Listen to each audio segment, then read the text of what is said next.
नमस्कार दोस्तों, आज की इस बड़ी खबरों की कड़ी में बिहार से जुड़ी वो 30 अपडेट सामने आई हैं जो सीधे आपकी जिंदगी, आपके पैसे और आपके भविष्य को प्रभावित करती हैं। सरकारी योजनाओं में बड़ा फायदा, किसानों, महिलाओं और युवाओं के लिए नए मौके और कई ऐसे फैसले जो आपकी जेब पर असर डाल सकते हैं। तो आखिर क्या है पूरी सच्चाई? जानने के लिए बने रहिए हमारे साथ।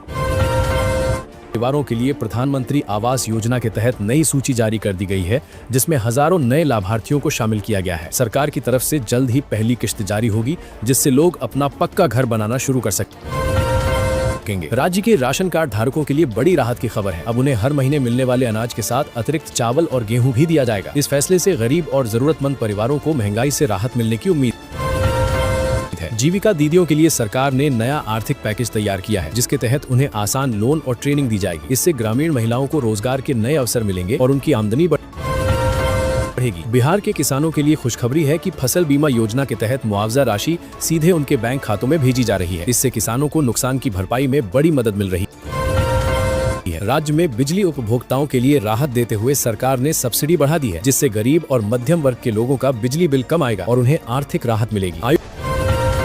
आयुष्मान भारत योजना के तहत बिहार के लाखों लोगों को मुफ्त इलाज की सुविधा मिल रही है। अब कई नए अस्पताल भी इस योजना में जोड़े गए हैं, जिससे इलाज और आसान हो गया है। वृद्धा पेंशन योजना के तहत बुजुर्गों के खाते में इस महीने की पेंशन राशि ट्रांसफर शुरू हो गई है, जिससे उन्हें दैनिक जरूरतों को पूरा करने में सहूलियत मिल रही है। बिहार में छात्र छात्राओं के लिए स्कॉलरशिप योजना के तहत आवेदन प्रक्रिया तेज कर दी गई है, जिससे योग्य छात्रों को समय पर आर्थिक सहायता मिल सके और उनकी पढ़ाई जारी रह सके। गैस सिलेंडर पर मिलने वाली सब्सिडी को फिर से बढ़ाने पर विचार किया जा रहा है, जिससे गरीब परिवारों को राहत मिल सकती है और घरेलू खर्च कम होगा। मनरेगा के तहत काम करने वाले मजदूरों के लिए अच्छी खबर है। अब उनकी मजदूरी बढ़ाई जा सकती है, जिससे ग्रामीण क्षेत्रों में रोजगार और आय दोनों में सुधार होगा। राज्य में महिला स्वरोजगार योजना के तहत नई ट्रेनिंग शुरू की गई है, जिससे महिलाएं घर बैठे कमाई कर सकेंगी और आत्मनिर्भर बनेंगी। बिहार सरकार ने किसानों के लिए नए कृषि उपकरणों पर सब्सिडी देने का ऐलान किया है, जिससे खेती आसान और आधुनिक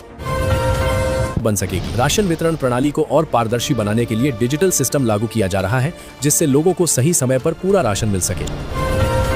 छात्र छात्राओं के लिए फ्री कोचिंग योजना शुरू की गई है, जिससे प्रतियोगी परीक्षाओं की तैयारी करने वाले युवाओं को मदद मिलेगी और उनकी पढ़ाई जारी रह सकेगी। श्रमिकों के लिए श्रम कार्ड से मिलने वाले लाभों को बढ़ाया गया है, जिससे उन्हें बीमा और अन्य सुविधाएं आसानी से मिल सकेंगी।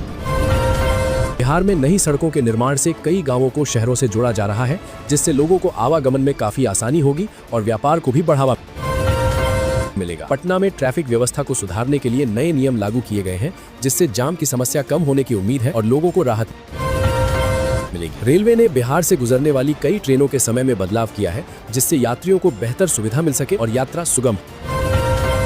राज्य में मौसम ने अचानक करवट ली है। कई जिलों में बारिश और तेज हवा चलने से तापमान में गिरावट दर्ज की गई है। बिहार बोर्ड परीक्षा के परिणाम जल्द घोषित होने की संभावना है, जिससे लाखों छात्रों का इंतजार खत्म होगा और आगे की पढ़ाई का रास्ता साफ होगा। राज्य में डिजिटल शिक्षा को बढ़ावा देने के लिए नए स्मार्ट क्लासरूम शुरू किए जा रहे हैं, जिससे छात्रों को आधुनिक तरीके से पढ़ाई का मौका मिलेगा। खेल के क्षेत्र में बिहार के खिलाड़ियों का प्रदर्शन बेहतर हो रहा है। कई युवा राष्ट्रीय स्तर पर अपनी पहचान बना रहे हैं। स्वास्थ्य सेवाओं को मजबूत करने के लिए नए अस्पतालों में सुविधाएं बढ़ाई जा रही हैं, जिससे मरीजों को बेहतर इलाज मिल सके। बिहार में इंटरनेट और डिजिटल सेवाओं का विस्तार तेजी से हो रहा है, जिससे लोगों को ऑनलाइन सुविधाएं आसानी से मिल रही हैं। राज्य में पर्यटन को बढ़ावा देने के लिए ऐतिहासिक स्थलों का विकास किया जा रहा है, जिससे रोजगार के नए अवसर पैदा होंगे। युवाओं के लिए नई भर्ती प्रक्रियाओं की तैयारी चल रही है, जिससे जल्द ही सरकारी नौकरियों के अवसर मिल सकते हैं। बिहार में कृषि के क्षेत्र में नई तकनीकों को अपनाने पर जोर दिया जा रहा है, जिससे उत्पादन बढ़ेगा और किसानों की आय में सुधार होगा। राज्य में स्वच्छता अभियान को और तेज किया जा रहा है, जिससे गाँव और शहर दोनों साफ सुथरे बन सकेंगे। बिहार में बिजली आपूर्ति को और बेहतर बनाने के लिए नए कदम उठाए जा रहे हैं, जिससे कटौती की समस्या कम होगी। राज्य में छोटे व्यापारियों को बढ़ावा देने के लिए सरकार नई योजनाएं ला रही है, जिससे लोकल बिजनेस को मजबूती मिलेगी और रोजगार बढ़ेगा।